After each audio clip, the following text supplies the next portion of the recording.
Ama at ng Anak at ng Espiritu Santo. Amen. Ang pagpapala ng ating Panginoong Hesukristo, ang pag-ibig ng Diyos Ama, at ang makikipagkaisa ng Espiritu Santo naway sumainyong lahat. At sumaiyo rin. Ngayon po ay ginugunita natin ang kapistahan ni San Pedro Bautista, San Pablo Miki at mga kasamang mga martir. Mga kapatid, tinipon tayo bilang kaanib na angkan ng Diyos, kaya dumulog tayo sa maawaing Panginoong napapatawad ng lubos. Sinugong tagapagpagaling sa mga nagsisisi, Panginoon, kaawaan mo kami. Panginoon, kaawaan mo kami. Dumating na tagapag-anyayang mga makasalanay magsisi, Kristo, kaawaan mo kami. Kristo, kaawaan mo kami. Nakaluklok ka sa kanan ng Diyos Ama para ipamagitan kami. Panginoon, kaawaan mo kami. Panginoon, kaawaan mo kami. Kaawaan tayo na makapangyarihang Diyos, patawarin tayo sa ating mga kasalanan at patnubayan tayo sa buhay na walang hanggan. Amen. Manalangin tayo. Ama naming makapangyarihan, ikaw ang pinagmula ng matapat na paninindigan ng mga banal. Ang mga martir na sina San Pedro Bautista, San Pablo Miki at mga kasama ay minarapat mong tawagin upang mabuhay sa iyong piling, matapos danasin ang krus ng pagtitiis sa kamay ng mga taga-usig. Bunga ng kanilang pagdalangin para sa amin, mapangatawanan nawa namin hanggang kamatayan ang pananampalatayang aming pinangahawakan sa pamamagitan ni Jesucristo kasama ng Espiritu Santo magpasawalang hanggan. Amen. Umupo ang lahat.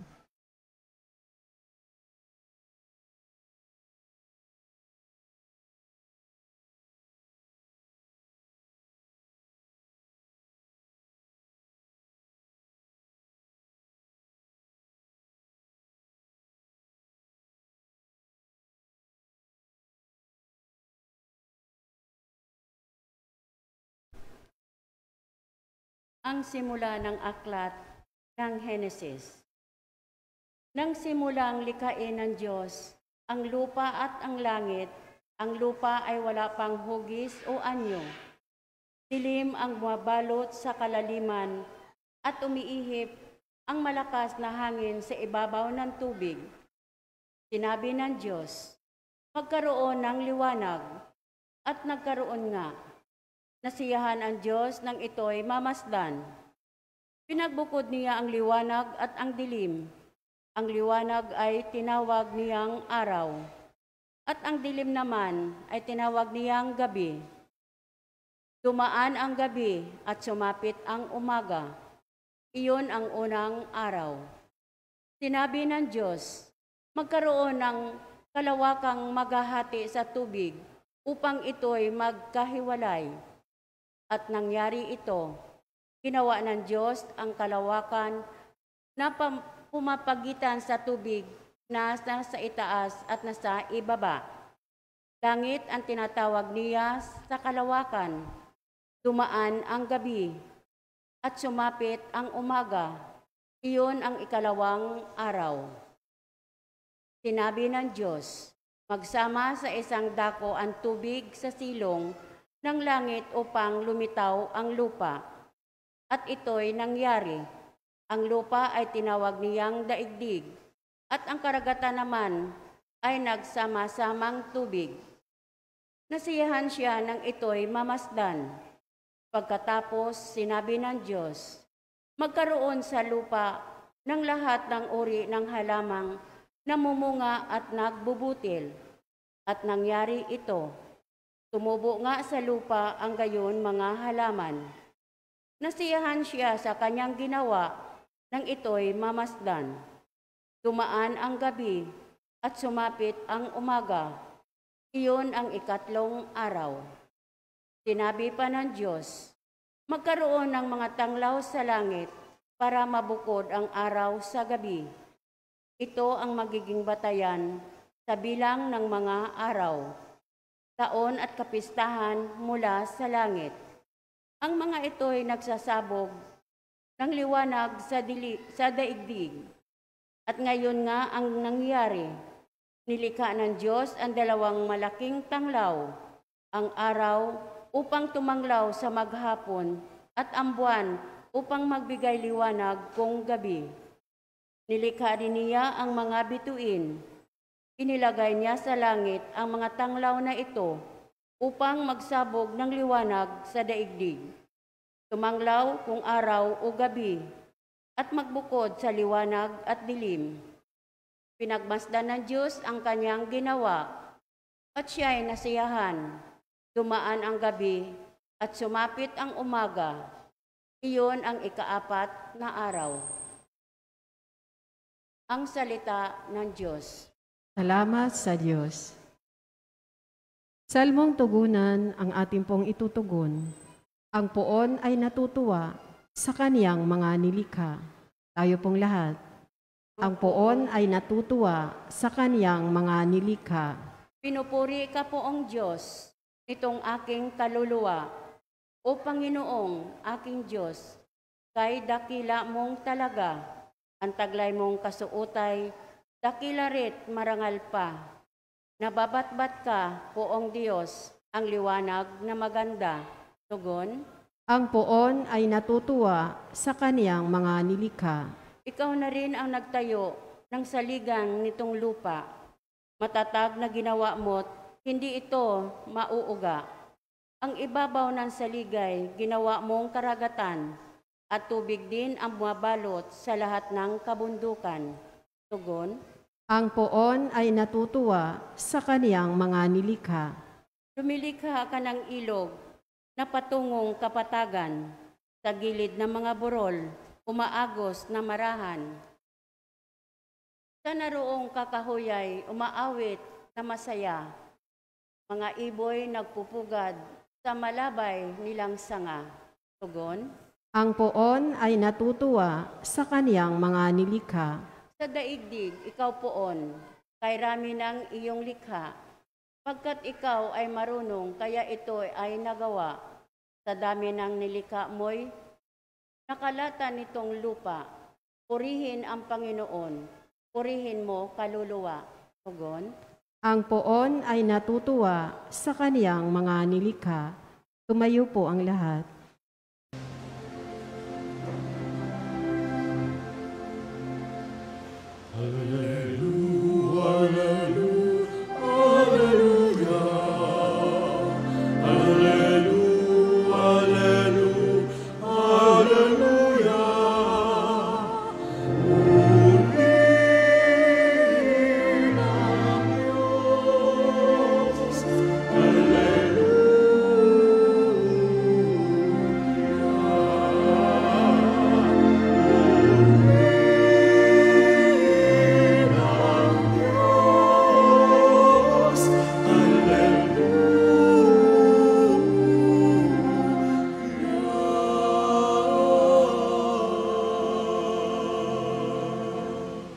Sumainyo ang Panginoon. At sumaiyo rin. Ang mabuting balita ng Panginoon ayon kay San Marcos. Papuri sa iyo, Panginoon. Noong panahong iyon, sinabi ni Jesus at ang kanyang mga alagad ay tumawid ng lawa. At pagdating sa Genesaret, ay isinadsad nila ang bangka. Paglunsad nila, nakilala siya agad ng mga tao, kaya't nagmamadaling nilibot ng mga ito ang mga puok sa paligid. At ang mga may sakit na nakaratay na sa higaan ay dinala nila kay Jesus. Saan man nila mabalitaang naroon siya. At saan man siya dumating, maging sa nayon, sa lungsod o kabukiran, ay dinadala sa liwasan ang mga may sakit. At isinasamo sa kanya na pahipuin sila kahit man lang sa palawit ng kanyang kasuotan. At lahat na makahipo nito ay gumagaling. Ang mabuting balita ng Panginoon. Pinupuri ka namin, Panginoong Hesukristo. Umupo ang lahat. Isang mapagpalang gabi po sa inyong lahat. Kamusta? Kamusta ang inyong mga kalusugan? Ha? Okay lang. Sana maging okay lagi. Kaya nga tinuturing natin na kayamanan ang isang magandang kalusugan. Nung kasagsagan ng COVID, nakita rin natin na kahit gaano kakayaman, pag nagka-COVID ka, abo ka na lang pagbalik mo. Walang nagagawa ang pera. Kahit anong yaman natin, walang nagagawa ang pera para manumbalik yung kalusugan natin. Kaya huwag na nating hintayin na umabot sa punto na tayo po ay magkasakit, saka tayo magkakanda-ugaga kung paano tayo gagaling. Kasi lahat ng paraan po pwede mong gawin, lahat ng mga eksperto pwede mong lapitan, pero wala isa man ang po pwedeng makapagpagaling sa atin, lalo na kung sinira na natin ang ating katawan. Kasi sa unang pagbasa, sinisimulan natin ngayon na mapakinggan ang simula ng aklat ng Henesis. At dito, sinabi nga ng aklat na ito, nilikha ng Diyos, ang sanlibutan. Narinig natin ang unang 4 na araw na paglilikha. Sinimulan niya sa pagkakaroon ng liwanag. Magkaroon ng liwanag. Magkaroon ng magbubukod sa dilim at sa liwanag. Magkaroon ng araw, magkaroon ng bituin na siyang tatanglaw sa gabi. At lahat ng ito, sinasabi niya na mabuti ang kanyang nilikha. Nasisiyahan siya sa kanyang nilikha. Nagkaroon ng tubig, nagkaroon ng hangin, nagkaroon ng lupa. Lahat ay pawang mabuti. Ngayon, saan galing yung sakit? Saan galing yung sakit? Sa Diyos ba galing yung sakit? Yung sakit parang pangit. Lahat ng nilikha ng Diyos, mabuti, maganda. O bakit? Magkakaroon ng hindi maganda o pangit sa ating katawan. Magandang suriin natin, baka nagkaroon tayo ng kapabayaan. Minsan, kapag sinasabihan natin, itigil mo ang pagyoyosi, hindi mo tinigil. Sinasabihan tayo, itigil mo ang pag-inom, hindi masama yung bang uminom, o kaya yung magyosi. Pero yung sinasabi natin na sobra. Kasi nga, anumang sobra, masama. Anumang sobra, nakakasama. Pag sinasabi ninyo, may okasyon naman Okay, okasyon. Pero huwag kayong gumawa araw-araw ng okasyon. Kasi mahirap po magkasakit. Hindi lang yung taong may sakit ang nahihirapan at pahihirapan ninyo. Maging ang mga tao sa paligid ninyo. Pag nagkakasakit, uubusin yan lahat ng naipundar ninyo. Uubusin yan. Kaya ngayon pa lang, kailangan tinitingnan natin. Ngayon pa lang, pinangangalagaan na natin ito. Minsan, alam nyo, kasi pag mga bata pa lang, bakit ang mga bata nagkasakit? Bata pa lang may asthma na. Bata pa lang, may cancer na. Bata pa lang, may sakit na sa puso. Wala naman silang kasalanan. Kagagawan ba ng Diyos yan? Tingnan natin. Anong ginawa mo nung nagbubuntis ka? Anong ginawa mo nung nagbubuntis ang asawa mo? Anong pinasak mo sa katawan mo? Kaya, naipasa sa mga bata.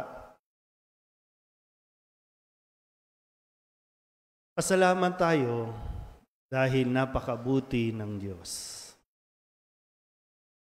Kahit sinisira ng tao, kayang ibalik ng Diyos. Kaya nga diba sa Ebanghelyo, sabi po dito, lahat ng may sakit, dinadala nila kay Jesus. Kahit saan magpunta sa Jesus, dadalhin nila kahit nakaratay na sa higaan, dinadala nila kay Jesus kasi walang ibang pwedeng magbalik ng ating katawan, ng ating sigla, ang Diyos lang. Yun yung pinapakita sa atin ngayon. Sa Diyos lang din. Napasalamat tayo, no? Grasya ng Diyos, pwede tayong gumaling.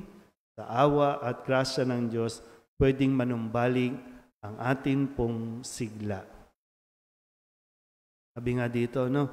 Lahat nagnanais, mahipo lang, no? Mahipo lang yung damit o yung laylayan ng damit ni Jesus, gumagaling sila. Pero sana, no? Ngayon pa lang, pahalagahan na natin ito. Makita sana natin yan, no? Yung magkaroon tayo ng pagpapahalaga sa kalusugan natin. Kasi unang-una, isipin mo din, sino ang pahihirapan mo? Hindi lang ikaw ang nahihirapan. Maging ang mga taong mag-aalaga sa iyo, ang mga taong gagastos para sa iyong pagpapagamot. Lalo na minsan, no?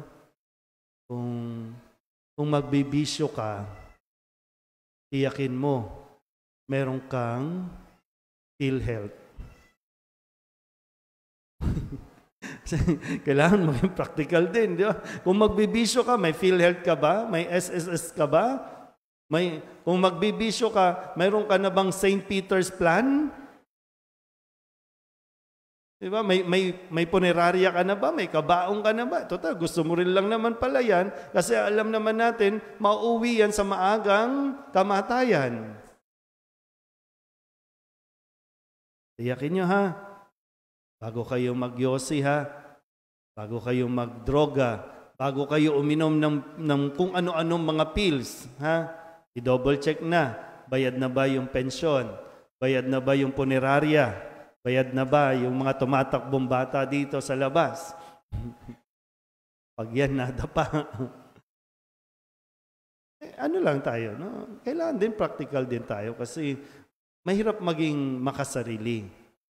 Na nagpapakasaya ka ngayon, pagkatapos niyan, iba naman yung magsasakripisyo na mag-aalaga sa iyo, hahanap ng mag-aalaga sa iyo.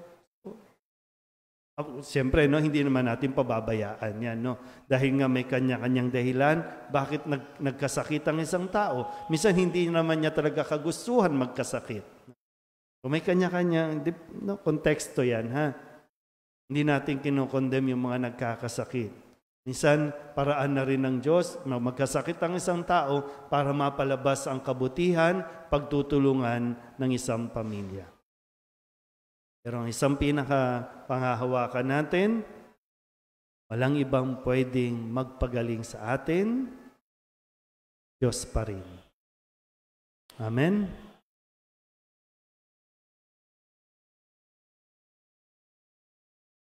Manalangin tayo sa Ama na nagnanais na gumaling ang lahat. Hindi niya itinataboy ang sino mang nangangailangang dumudulog sa Kanya. Ang ating pong itutugon, Banal na tagapagpagaling, mahabag kayo sa lahat. Banal na tagapagpagaling, mahabag kayo sa lahat.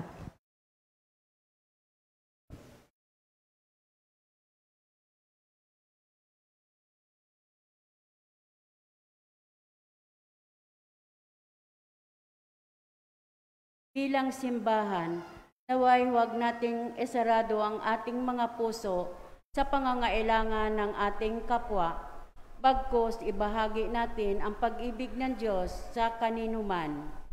Manalangin tayo sa Panginoon. Banal na tagapagpagaling, mahabag kayo sa lahat.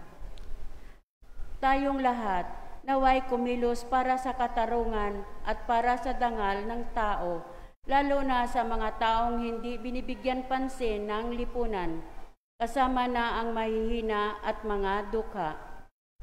Manalangin tayo sa Panginoon. Banal na tagapagpagaling, mahabag kayo sa lahat. Ang ating komunidad, naway maging matulungin at maitaas ang bawat isa na mayroong pag-ibig at malasakit tulad ng ipinakita sa atin ng Panginoon. Manalangin tayo sa Panginoon. Banal na tagapagpagaling, mahabag kayo sa lahat. Ang mga may sakit sa isip, katawan at diwa, naway makatagpo ng ganap na kagalingan. Manalangin tayo sa Panginoon. Banal na tagapagpagaling, mahabag kayo sa lahat. Ang mga tapat na yumao, naway tumanggap ng walang hanggang kapayapaan. Manalangin tayo sa Panginoon. Banal na tagapagpagaling, mahabag kayo sa lahat. Idulog din natin sa Panginoon ang ating mga personal na kahilingan at mga panalangin para sa ating mga pamilya. Ganon din ang lahat ng mga kahilingan ng mga nanonood sa online. Lahat ng mga misang pasasalamat, espesyal na intensyon at mga kaluluwa na inihiling na ipagdasal sa misang ito.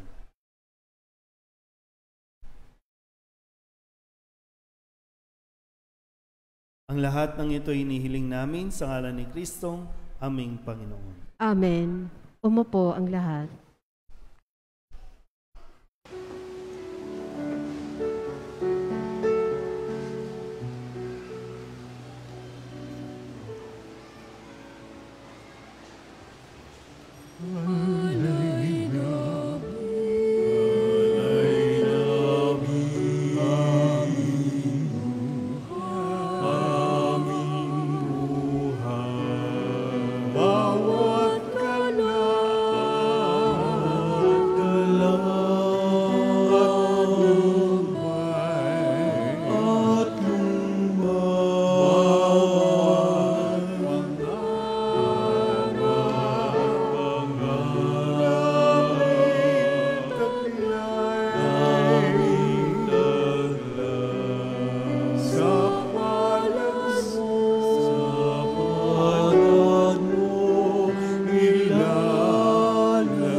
Manalangin kayo mga kapatid upang paghahain natin ay kalugdan ng Diyos amang makapangyarihan. Tanggapin nawa ng Panginoon itong paghahain sa iyong mga kamay, sa kapurihan niya at karangalan sa ating kapakinabangan at sa buong sambayanan niyang banal. Ama naming lumikha, tanggapin mo ang mga alay na aming inihahain, ngayong ginugunita namin ang mga banal na martir, at ipagkaloob mo ang aming sambahin ang ngalan mo ng may katatagan, sa pamamagitan ni Jesucristo kasama ng Espiritu Santo magpasawalang hanggan. Amen. Sumainyo ang Panginoon. At sumaiyo rin. Itaas sa Diyos ang inyong puso at diwa.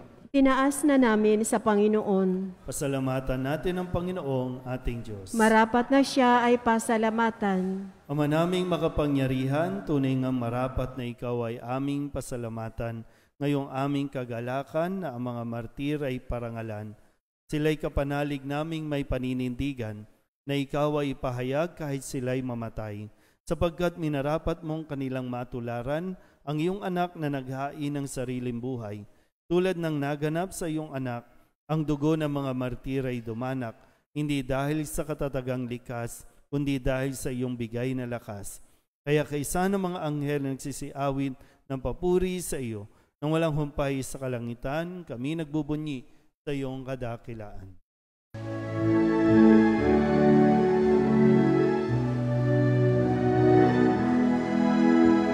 Santo, Santo, Santo, Diyos makapangyarihan, napupuno ang langit at lupa ng kaluwalhatian mo.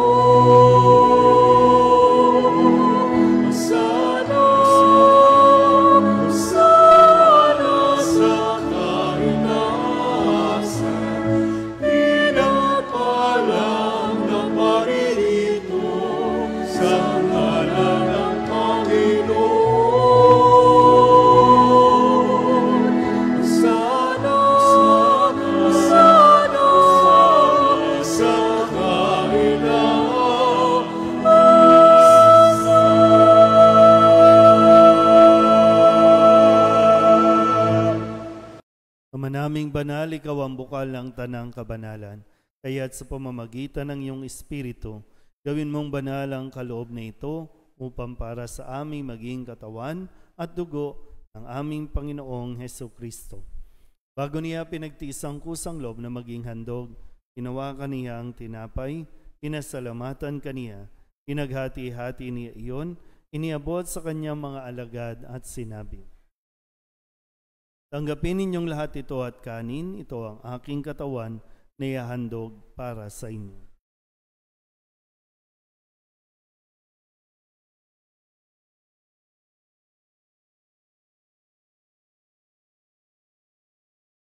Gayun din naman nung matapos ang hapunan, hinawakan niya ang kalis, muli kaniyang pinasalamatan. Iniabot niya ang kalis sa kanyang mga alagad at sinabi, tanggapin ninyong lahat ito at inumin. Ito ang kalis ng aking dugo ng bago at walang hanggang tipan. Ang aking dugo na ibubuhos para sa inyo at para sa lahat sa ikapagpapatawad ng mga kasalanan. Gawin ninyo ito sa pag-alaala sa akin.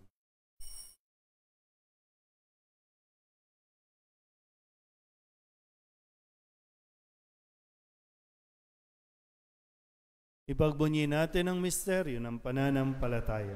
Si Kristo'y namatay, si Kristo'y nabuhay, si Kristo'y babalik sa wakas ng panahon. Ama, ginagawa namin ngayon ang pag-alaala sa pagkamatay at muling pagkabuhay ng iyong anak, kaya tiniaalay namin sa iyo ang tinapay na nagbibigay buhay at ang kalis na nagkakaloob ng kaligtasan. Kami napapasalamat dahil kami iyong minarapat na tumayo sa harap mo para maglingkod sa iyo. Isinasamo namin kami magsasalo-salo sa katawan at dugo ni Kristo ay mabuklod sa pagkakaisa sa pamamagitan ng Espiritu Santo. Ama, lingapin mo ang iyong simbahang laganap sa buong daigdig. Puspusin mo kami sa pag-ibig kay San Francisco na aming Papa at ni Jose na aming Obispo at ng Tanang Kaparian. Alalahanin mo rin ang mga kapatid naming nahimlay na may pag-asang sila'y muling mabubuhay, gayon din ang lahat ng mga pumanaw. Kawaan mo sila at patuloyin sa iyong kaliwanagan. Kawaan mo at pagindapating kaming lahat na makasalo sa iyong buhay na walang wakas. Kaysa ng mahal na Birhen Maria na ina ng Diyos, ng kabiyak ng puso niyang si San Jose. Kaysa ng mga apostol at ng lahat ng mga banal na namuhay dito sa daigdig ng kalugod-lugod sa iyo, may pagdiwang nawa namin ang papupuri sa ikararangal mo sa pamamagitan ng iyong anak na aming Panginoong Hesukristo. Sa pamamagitan ni Kristo, kasama niya at sa Kanya, ang lahat ng parangal at papuri ay sa iyo, Diyos amang makapangyarihan, kasama ng Espiritu Santo, magpasawalang hanggan.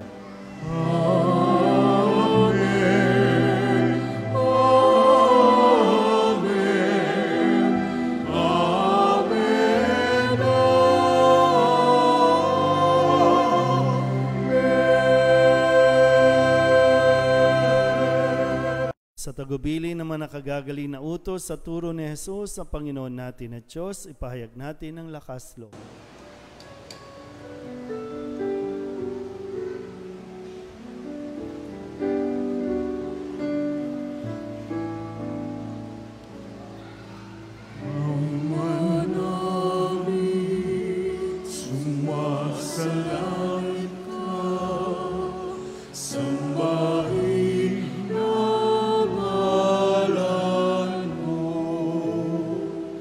Mapasa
sa nagkakasala sa amin. At huwag mo kaming ipahintulot sa tukso. At iadya mo kami sa lahat ng masama.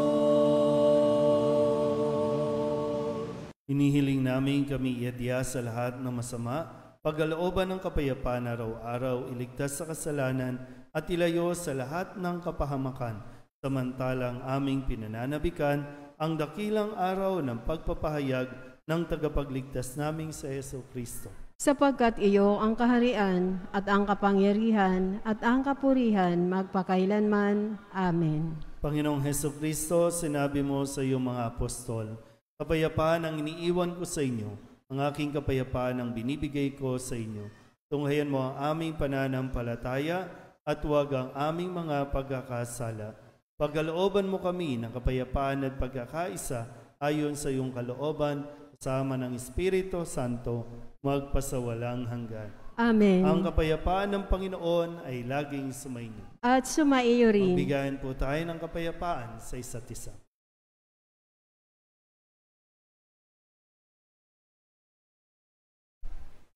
Kordero ng Diyos na nag-aalis ng mga kasalanan ng sanlibutan, maawa ka sa amin.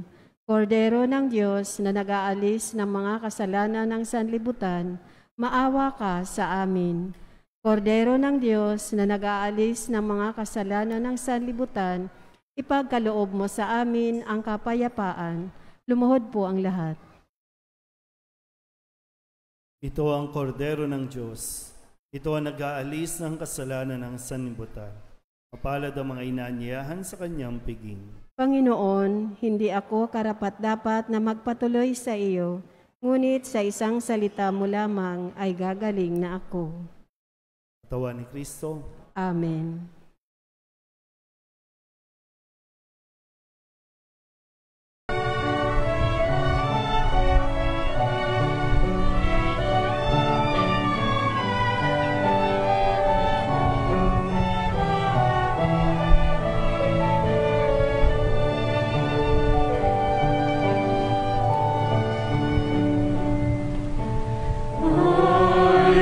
Listen to the Lord, will listen to the voice of His people, serve them with all my heart.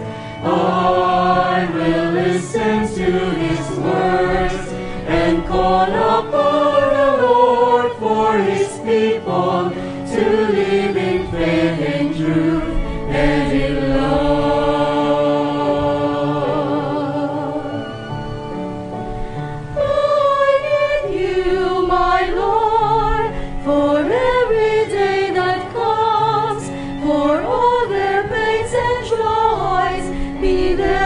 Understand, they may seek you, my Lord, and reach into your hands.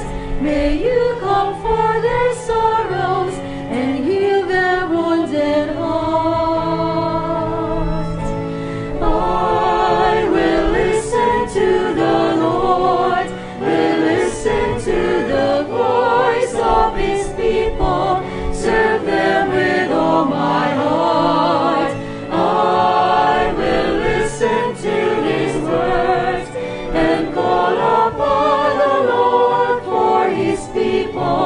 To live in faith and truth and in love.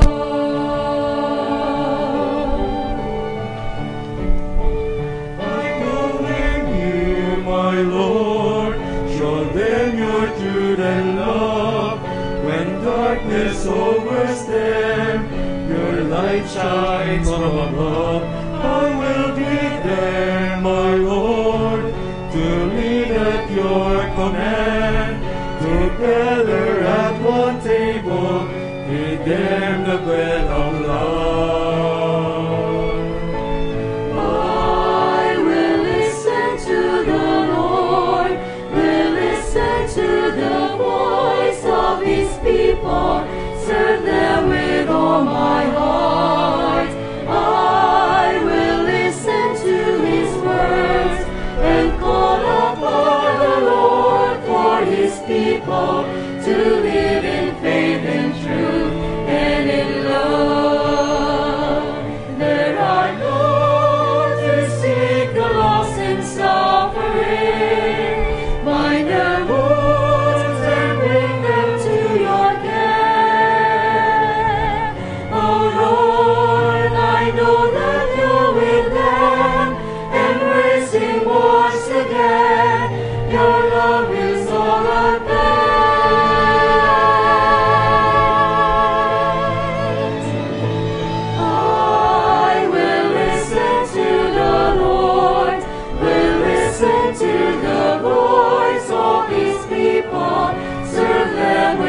His people to live in faith and truth.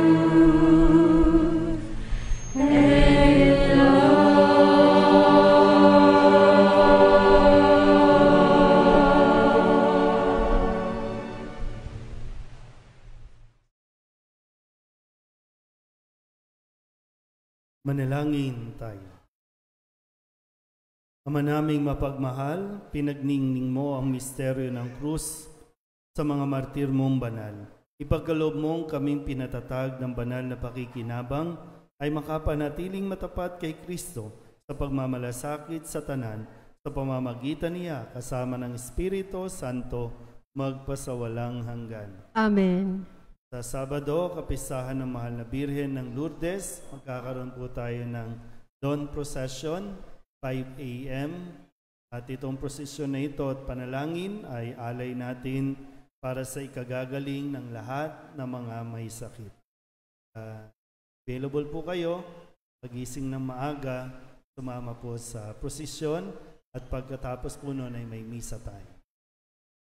Sumainyo ang Panginoon At sumaiyo rin. at pagpalain kayo ng makapangyarihang Diyos, Ama at Anak at Espiritu Santo. Amen. Tapos na ang banal na misa, humayo tayo sa kapayapaan ni Kristo. Salamat sa Diyos. Magandang gabi po. Good evening po, Father.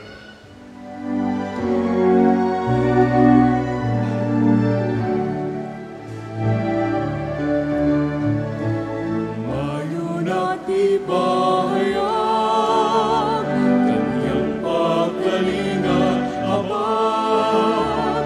Sa buhay pag-ibig at katarungan, tanda ng kanyang kaharian. Sa panahon tigang ang lupa, sa panahon ng ani sa gana, sa panahon ng digmaan at kabuluhan, sa panahon ng kapayapaan.